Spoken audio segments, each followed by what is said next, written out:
சஅத் இப்னு அபி வக்காஸ் ரலியல்லாஹு அன்ஹு அவர்களின் சகோதரர். இஸ்லாத்தை அதன் ஆரம்ப காலத்தில் ஏற்றுக்கொண்ட ஒரு அஸ்ஸாபிகூன் அல் அவ்வலூன், ஒரு முஹாஜிர், ஒரு முஜாஹித். அந்த சஹாபி யார் என்று உங்களுக்கு தெரியுமா?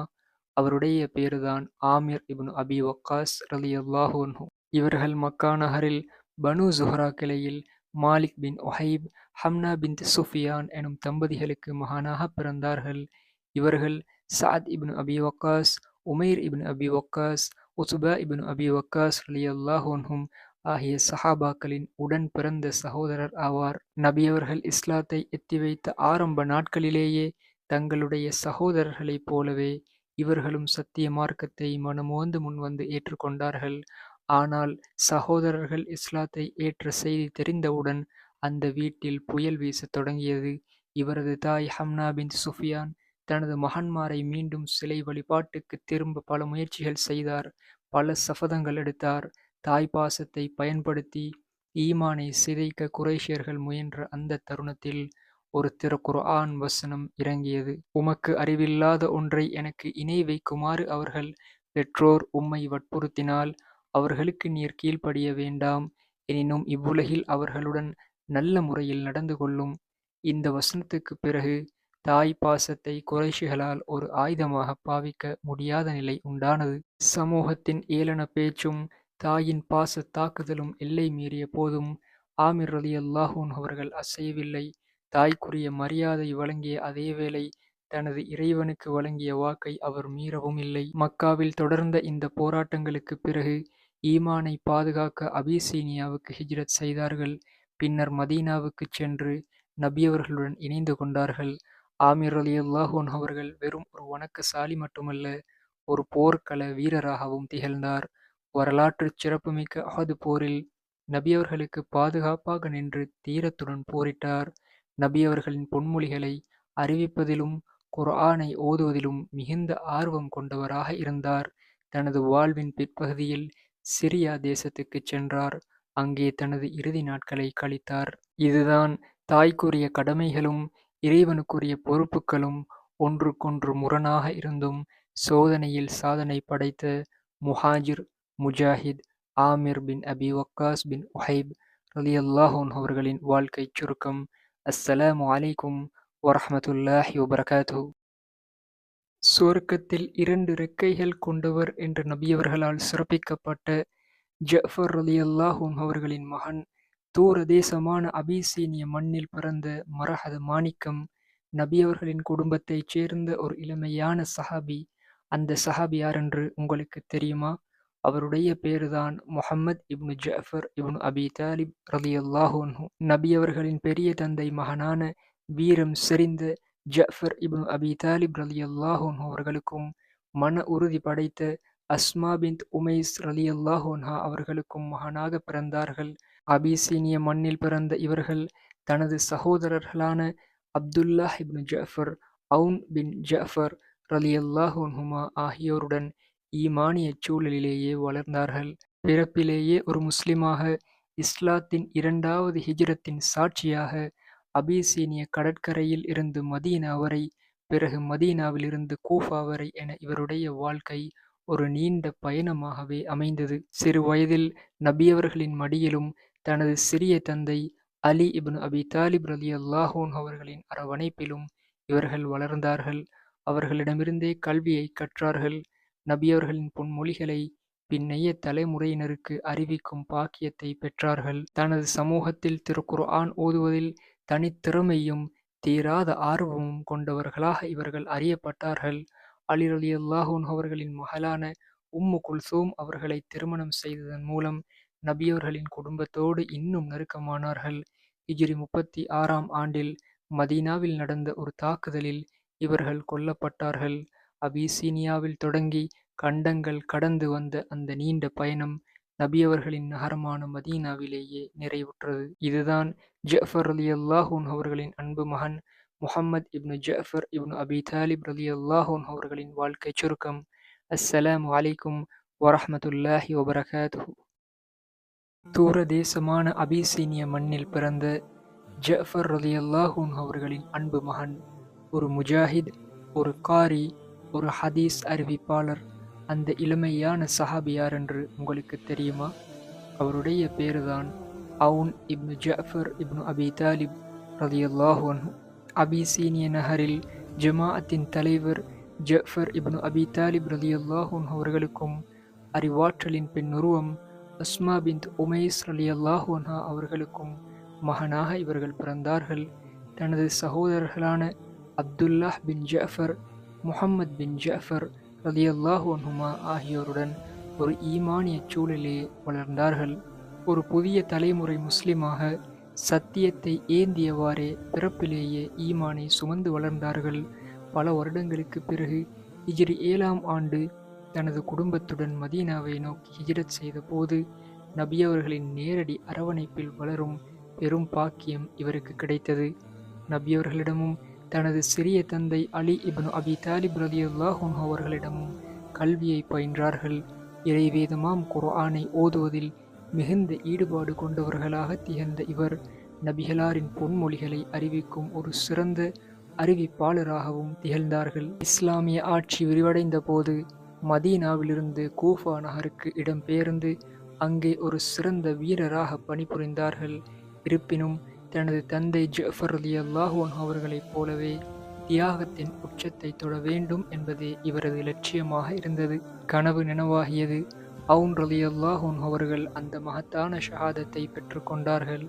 அபிசீனிய கடற்கரையில் தொடங்கிய இவர்களது சத்திய வாழ்க்கை நபியவர்களின் நகரிலே மதீனாவிலே விடை பெற்றது. ஹிஜ்ரத் செய்த வீரர்களின் அடையாளமாக இவருடைய பெயர் இன்றும் நிலைத்திருக்கிறது. இதுதான் அந்நிய அபிசீனிய மண்ணில் பிறந்த, குர்ஆனின் ஒளியில் நனைந்த, தியாகத்தின் நிழலில் மறைந்த அவுன் இப்னு ஜஃபர் இப்னு அபி தாலிப் ரலியல்லாஹு அன்ஹு அவர்களின் வாழ்க்கைச் சுருக்கம். அஸ்ஸலாமு அலைக்கும் வரஹ்மத்துல்லாஹி வபரகாத்துஹு. அசாதாரணமான துணிச்சலும் ஆழமான இறை நம்பிக்கையும் கொண்ட ஒரு வீரர். நபியவர்களின் அத்தை மகன் ஹம்சா ரலியல்லாஹு அன்ஹு அவர்களின் சகோதரி மகன். அந்த சஹாபியார் என்று உங்களுக்கு தெரியுமா? அவருடைய பேருதான் துலைப் பின் உமைர் ரலியல்லாஹு அன்ஹு. இவர்கள் மக்கா நகரில் குறைஷி குலத்தில் பனு அப்த் பின் குசைய கிளையில் உமைர் இப்னு வஹப், அர்வா பின் அப்துல் முத்தலிப் ஆகிய தம்பதிகளுக்கு அன்பு மகனாக பிறந்தார்கள். நபியவர்கள் மக்கா நகரில் தாருல் அர்க்கம் இல்லத்தில் இரகசியமாக சத்தியத்தை போதித்த ஆரம்ப காலத்திலேயே அங்கு தேடிச் சென்று இஸ்லாத்தை கற்றுக்கொண்டார்கள். இஸ்லாத்தை ஏற்ற அடுத்த கணமே தனது தாய் அர்வா பின் அப்துல் முத்தலிப் அவர்களிடம் ஓடிச் சென்று, தாயே, நான் முஹம்மது ஸல்லல்லாஹு அலைஹி வஸல்லம் அவர்களை பின்தொடர முடிவு செய்து அல்லாஹ்விடம் என்னை ஒப்படைத்து விட்டேன் என்று கண்ணீர் மல்க கூறினார்.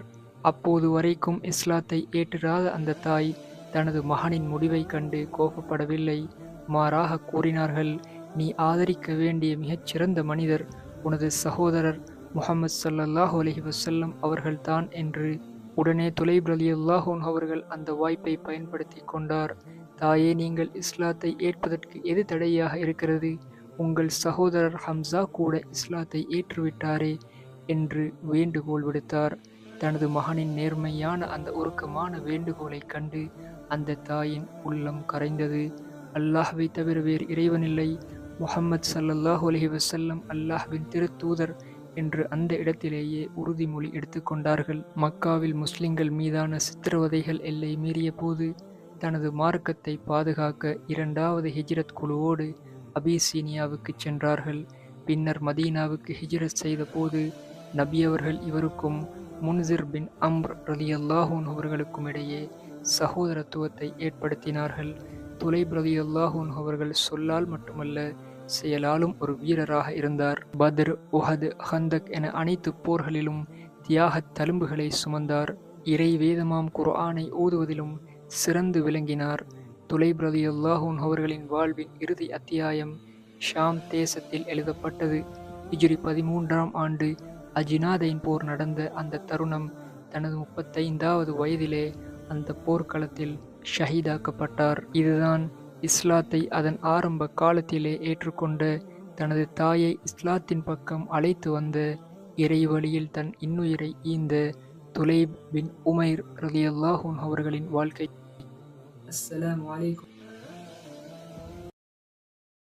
ரோம பேரரசையே தனது உறுதியால் கதி கலங்க வைத்த, எதற்கும் அஞ்சாத ஒரு வீரர், அறிவார்ந்த நகைச்சுவை உணர்வு கொண்டவர், நபிகளாரின் மீது அளப்பரிய அன்பு வைத்த ஒரு தோழர், நபிகளாரின் தூதுவர். அந்த சஹாபியார் என்று உங்களுக்கு தெரியுமா? அவருடைய பேருதான் அப்துல்லாஹ் இப்னு ஹுதைஃபா அஸ்-ஸஹ்மி ரலியல்லாஹு அன்ஹு. இவர்கள் மக்கா நகரில் குறைஷி குலத்தில் பனூ ஸஹம் கிளையில் பிறந்தார்கள். முழுமையான இஸ்லாத்தை நோக்கிய பயணத்தில் அபிசீனியா, மதீனா என 2 இடங்களுக்கும் இவர்கள் ஹிஜ்ரத் செய்தார்கள். உமர் ரலியல்லாஹு அன்ஹு அவர்களின் ஆட்சி காலத்தில் ரோமானியர்களுக்கு எதிரான போரில் அப்துல்லாஹ் ரலியல்லாஹு அன்ஹு அவர்கள் எதிரிகளிடம் கைதியாக சிக்கினார். ரோம பேரரசன் இவரை மதம் மாற்ற முயன்றான். நீ கிறிஸ்தவனாக மாறினால் எனது ஆட்சியில் பாதியையும் எனது மகளையும் உனக்கு தருகிறேன் என்று ஆசை காட்டினான். அதற்கு அப்துல்லாஹ் ரலியல்லாஹு அன்ஹு அவர்கள் அசையாமல் பதிலளித்தார்கள். உனது முழு அரசாங்கத்தையும் அரபுகள் வசமுள்ள அனைத்தையும் எனக்கு கொடுத்தாலும் கண் இமைக்கும் நேரம் கூட முஹம்மது ஸல்லல்லாஹு அலைஹி வஸல்லம் அவர்களின் மார்க்கத்தை விட்டு நான் விலக மாட்டேன் என்றார். இதை கண்டு கோபமடைந்த மன்னன் இவரை கொலை செய்ய உத்தரவிட்டான். கொதிக்கும் எண்ணெய் நிறைந்த ஒரு பெரிய பாத்திரம் கொண்டு வரப்பட்டது. இவருக்கு முன்னால் 2 முஸ்லிம் கைதிகள் அதில் வீசப்பட்டார்கள். அவர்களது உடல் சில நொடிகளில் கரைந்து போனது.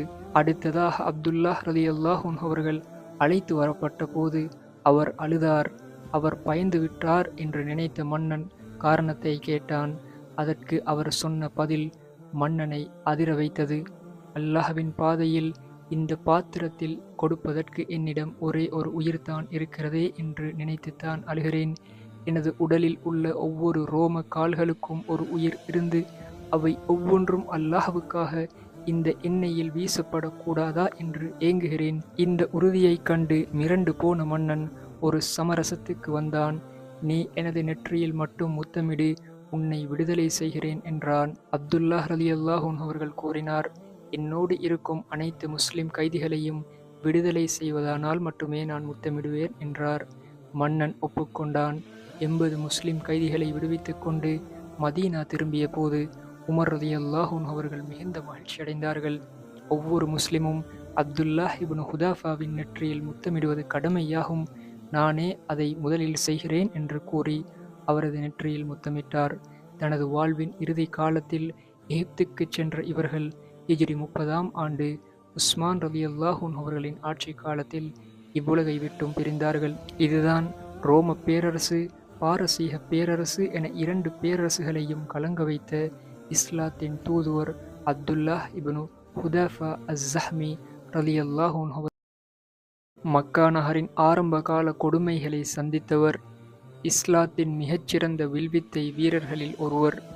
ஒரு மாபெரும் நகரத்தையே நிர்மாணித்தும் ஒரு கூடாரத்திலேயே தனது வாழ்வை அமைத்து கொண்டவர். அந்த எளிமையான தளபதி, ஆளுநர், சஹாபி யார் என்று உங்களுக்கு தெரியுமா? அவருடைய பேருதான் உத்பா இப்னு கஸ்வான் ரலியல்லாஹு அன்ஹு. இவர்கள் மக்கா நகரில் மஸீன் குலத்தில் பிறந்தார்கள். நபி அவர்கள் இஸ்லாத்தை எத்தி வைத்த உடனேயே ஏற்றுக்கொண்ட ஆரம்ப கால சஹாபாக்களில் இவரும் ஒருவர். உமர் ரலியல்லாஹு அன்ஹு அவர்களின் ஆட்சி காலத்தில் பாரசீக எல்லைகளை நோக்கிய படைகள் நகர்த்தப்பட்ட போது உமர் ரலியல்லாஹு அன்ஹு அவர்கள் சஅத் ரலியல்லாஹு அன்ஹு அவர்களுக்கு ஒரு கட்டளை அனுப்பினார்கள். உத்பா இப்னு கஸ்வானை பஸ்ரா நோக்கி அனுப்பி வையுங்கள். அவர் இஸ்லாத்தில் உயர்ந்த இடத்தை பெற்றவர். அவர் முஸ்லிம்களுக்கு எதிராக வரும் எதிரிகளை சமாளிக்க போதுமானவர் என்று. வெறும் 800 வீரர்களுடன் புறப்பட்ட உத்பா ரலியல்லாஹு அன்ஹு அவர்கள் கருங்கற்கள் நிறைந்த பகுதியான பஸ்ராவை வந்தடைந்தார். அதை வெற்றி பெற்றார். உத்பா ரலியல்லாஹு அன்ஹு அவர்கள் ஒரு வெற்றியாளர் மட்டுமல்ல, ஒரு நகரத்தையே உருவாக்கியவர். பஸ்ரா நகரத்தின் எல்லைகளை வகுத்தவர். அங்கே ஒரு பெரும் பள்ளிவாசலை கட்டினார். ஆனால் உலக சுகங்கள் தன்னை தீண்டிவிடக் கூடாது என்பதில் அவர் உறுதியாக இருந்தார். தனக்கென ஒரு நிரந்தர வீட்டை கூட அவர் கட்டிக்கொள்ளவில்லை. கடைசி வரை ஒரு எளிய கூடாரத்திலேயே வாழ்ந்தார். பாரசீக படைகளை தோற்கடித்து மாபெரும் வெற்றிகளை குவித்தும் போரில் கிடைத்த தங்கம், வைரம், வைடூரியங்களை மதீனாவுக்கு அனுப்பி வைத்தார். ஆனால் இந்த புகழும் அதிகாரமும் உத்பா ரலியல்லாஹு அன்ஹு அவர்களின் உள்ளத்தில் அச்சத்தை ஏற்படுத்தின. 6 மாதங்கள் ஆளுநராக பணியாற்றிய பிறகு இந்த அதிகாரம் எனது ஈமானை சிதைத்துவிடும் என அஞ்சுகிறேன் என்று கேட்டுக்கொண்டார். ஆனால் அவரது நேர்மையை அறிந்த உமர் ரலியல்லாஹு அன்ஹு அவர்கள் அதை ஏற்கவில்லை. மீண்டும் பஸ்ராவுக்கே திரும்புமாறு கட்டளையிட்டார். மனமில்லாமல் திரும்பிய உத்பா ரலியல்லாஹு அன்ஹு அவர்கள், யா அல்லாஹ், நான் மீண்டும் அந்த பதவிக்கு திரும்பாத நிலையை எனக்கு தா என்று உருக்கமாக பிரார்த்தித்தார். அந்த பிரார்த்தனை அங்கீகரிக்கப்பட்டது.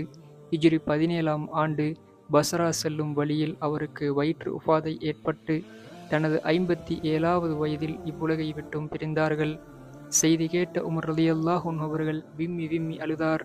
நகரத்தையே உருவாக்கிய ஒரு வீரனின் உடைமைகளாக அவர் விட்டு சென்றது கிழிந்த பழைய துணிகளும் சில எளிய பொருட்களுமே. இதுதான் பஸ்ரா எனும் பொன்னகரத்தை உருவாக்கிவிட்டு பழைய கூடாரத்திலே தனது ஈமானை பாதுகாத்த, உலகத்தையே வெற்றி கொண்டும் உள்ளத்தால் எளிமையை நேசித்த உத்பா இப்னு கஸ்வான் ரலியல்லாஹு அன்ஹு அவர்களின் வாழ்க்கை சுருக்கம்.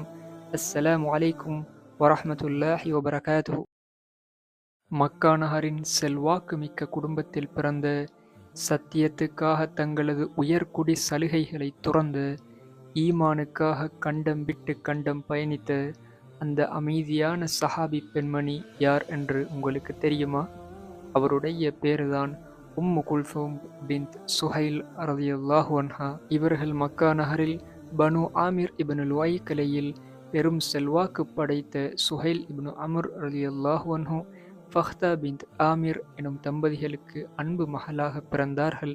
இவர்கள் சஹ்லா பின்த் சுஹைல், அப்துல்லா பின்த் சுஹைல், அபு ஜந்தல் பின் சுஹைல் ஆகியோரின் சகோதரி ஆவார்கள். உயர்குடி பின்னணியும் வசதியான வாழ்வும் இவரை சூழ இருந்த போதிலும் நபியவர்கள் சத்திய மார்க்கமாம் இஸ்லாத்தை போதித்த அந்த ஆரம்ப நாட்களிலேயே தங்களுடைய சகோதரர்களைப் போலவே இவர்கள் தங்கள் கணவர் அபு சப்ரா இப்னு அபி ருஹம் ரலியல்லாஹு அன்ஹு அவர்களுடன் இணைந்து இஸ்லாத்தை ஏற்றுக்கொண்டார்கள். கடுமையாக துன்புறுத்தப்பட்ட அந்த சோதனையான காலகட்டத்தில் துணிச்சலோடு சத்திய பிரமாணம் பைஅத் செய்த ஒரு முன்மாதிரியான பெண்மணியாக திகழ்ந்தார்கள். மக்காவில் நெருக்கடிகள் எல்லை கடந்த போது தான் பிறந்து வளர்ந்த வீடு, பெரும் அந்தஸ்து கொண்ட குடும்பம், செல்வாக்குள்ள சமூகம் என அனைத்தையும் அல்லாஹ்வுக்காக துறந்து கடல் கடந்து கண்டம் கடந்து அந்த அந்நிய தேசத்தில் தஞ்சம் புகுந்தார்கள். இவர்களுடைய இல்லற வாழ்வில் முஹம்மது, அப்துல்லாஹ் என்ற 2 மகன்கள் பிறந்தன. ஒரு சிறந்த மனைவியாகவும் பாசமிக்க தாயாகவும் தனது கடமைகளை செய்த அதே வேளை வளர்ந்து வந்த முஸ்லிம் சமூகத்தின் ஒரு பலமான தூணாகவும் திகழ்ந்தார்கள். மதீனாவில் நபியவர்களின் நேரடி போதனைகளை உள்வாங்குவதிலும் இறை வேதமாம் குர்ஆனை ஓதுவதிலும் மிகுந்த ஆர்வம் கொண்டவராக விளங்கினார்கள். மக்காவின் மேட்டுக்குடி வாழ்வை விட ஈமானோடு வாழும் எளிய வாழ்வே சிறந்தது என்பதை வாழ்ந்து காட்டினார்கள். தனது வாழ்வின் இறுதி வரை மதீனா நகரிலேயே வாழ்ந்தார்கள். அங்கேயே இயற்கை மரணத்தை எய்தினார்கள். இதுதான் தந்தையின் செல்வாக்கை விட இறைவனின் திருப்தியையே மேலாக கருதிய அபிசீனியா மற்றும் மதீனா என 2 ஹிஜ்ரத்துக்கள் செய்த ஈமானிய உறுதியில் மலை போன்ற மனத்திடம் கொண்ட உம்மு குல்சூம் பின்த் சுஹைல் ரலியல்லாஹு அன்ஹா அவர்களின் வாழ்க்கை சுருக்கம். அஸ்ஸலாமு அலைக்கும் வரஹ்மத்துல்லாஹி வபரகாத்துஹு. அபிசீனியாவின் அந்நிய மண்ணில் பிறந்த, நபியவர்களின் மடியிலே வளர்ந்த முஃமின்களின் தாய் உம்மு சலமா ரலியல்லாஹு அன்ஹா அவர்களின் அன்பு மகள். அந்த சஹாபி பெண்மணி யார் என்று உங்களுக்கு தெரியுமா? அவருடைய பேருதான் ஜைனப் பின்த் அபி சலமா ரலியல்லாஹு அன்ஹா. இஸ்லாத்தின் ஆரம்ப முன்னோடிகளான அபு சலமா, உம்மு சலமா ரலியல்லாஹு அன்ஹுமா ஆகிய தம்பதிகளுக்கு மகளாக பிறந்தார்கள். இவரது தந்தை இவ்வுலகை விட்டும் பிரிந்த பின்பு அன்பு நபியவர்கள் உம்மு சலமா ரலியல்லாஹு அன்ஹா அவர்களை திருமணம் செய்தார்கள். இதனால் நபியவர்களின் அரவணைப்பில் வளரும் பாக்கியம் பெற்றார்கள்.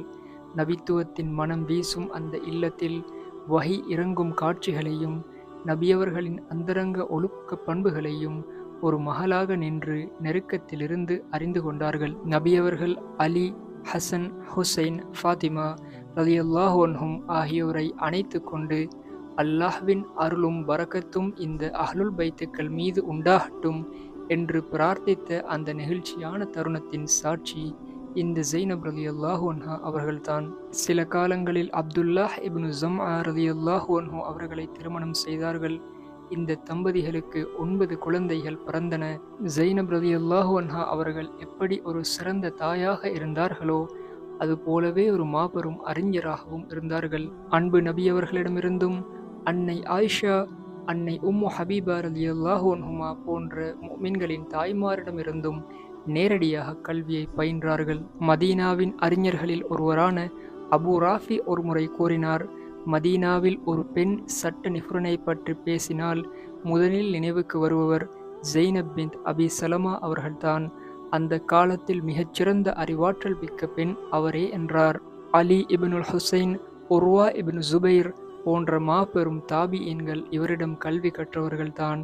தனது இறுதி காலங்களை அடைந்த இவர்கள் ஹிஜ்ரி 73ஆம் ஆண்டில் மதீனா நகரில் இவ்வுலகை விட்டும் பிரிந்தார்கள். இதுதான் நபியவர்களின் இல்லத்தில் வளர்ந்த, மதீனாவின் அறிவு தாகத்தை தீர்த்த, அறிவாற்றலும் இறையச்சமும் ஒருங்கே பெற்ற ஜைனப் பின்த் அபி சலமா ரலியல்லாஹு அன்ஹா அவர்களின் வாழ்க்கை சுருக்கம். அஸ்ஸலாமு அலைக்கும் வரஹ்மத்துல்லாஹி வபரகாத்துஹு. மக்கா நகரின் பள்ளத்தாக்குகளில் இஸ்லாமிய அழைப்பு மிக இரகசியமாக ஒலித்துக் கொண்டிருந்த அந்த ஆரம்ப நாட்களில் தன்னுடைய உயர்குடி அந்தஸ்துக்களை துறந்து சத்தியத்தை எய்திய, அழகும் குணமும் ஒருங்கே பெற்ற அந்த சஹாபி யார் என்று உங்களுக்கு தெரியுமா?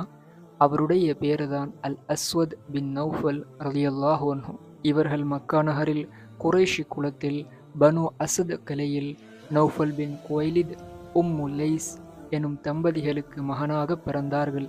நபியவர்கள் இஸ்லாத்தை பகிரங்கமாக எத்தி வைக்கும் முன்பே அல் அஸ்வத் ரலியல்லாஹு அன்ஹு அவர்கள் இஸ்லாத்தை ஏற்றுக்கொண்டார்கள். இதனால் அஸ்ஸாபிகூனல் அவ்வலூன், முந்திக் கொண்டவர்களின் பட்டியலில் இணைந்து கொண்டார்கள். இறைவேதமாம் குர்ஆனை ஓதுவதிலும் இஸ்லாத்தின் போதனைகள் படி ஒழுக்க வாழ்வை கடைபிடிப்பதிலும் சிறந்து விளங்கினார்கள்.